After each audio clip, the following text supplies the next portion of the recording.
আপনারা জানেন যে আমাদের গতকাল ক্যাবিনেট মিটিং সম্পন্ন হয়েছে। মাননীয় মুখ্যমন্ত্রীর পৌরোহিত্যে এই ক্যাবিনেট মিটিং এ গুরুত্বপূর্ণ কিছু সিদ্ধান্ত গৃহীত হয়েছে। তাদের সবথেকে যেটা বড় সিদ্ধান্ত,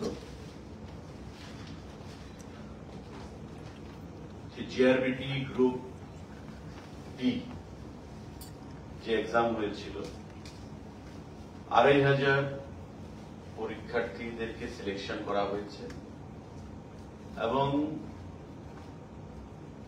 ৭ কিংবা ৮ তারিখ সেপ্টেম্বরে সেই রেজাল্ট ঘোষণা করা হবে। সমস্ত কিছু তৈরি আছে।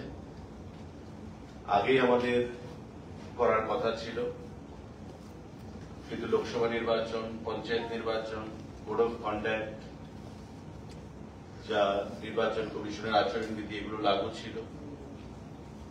তারপর আমাদের অনাকাঙ্ক্ষিত বন্যা, রাজ্যে হাজার হাজার মানুষ যে বন্যার কবলে, এবং তার থেকে পরিত্রাণ আমরা পাইনি এখনো।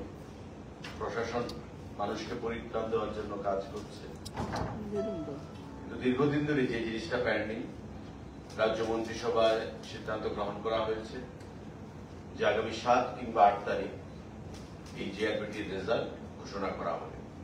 যারা পরীক্ষা দিয়েছেন, যারা উৎকণ্ঠার মধ্যে আছেন, বা বরাবরই আমাদেরকে সামাজিক মাধ্যমে, ফোনে, বিভিন্নভাবে সংবাদপত্রগুলোর মাধ্যমে জিআরবিটির পরীক্ষার ফলাফল নিয়ে সেখানে উদ্গ্রীব হয়ে বসে আছেন, তাদের জন্য সেটা সুখবর। যারা সফলতা লাভ করবেন তাদেরকে সবাইকে রাজ্য মন্ত্রী পরিষদের তরফ থেকে আমরা অগ্রিম অনেক অনেক শুভেচ্ছা জ্ঞাপন করছি। ৭ কিংবা ৮ তারিখে জিআরবিটির রেজাল্ট সেখানে ঘোষণা করা হবে। রাজ্য মন্ত্রিসভায় সেই সিদ্ধান্ত গ্রহণ করা হয়েছে।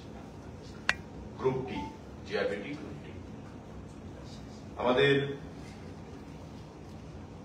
আরেকটা গুরুত্বপূর্ণ সিদ্ধান্ত,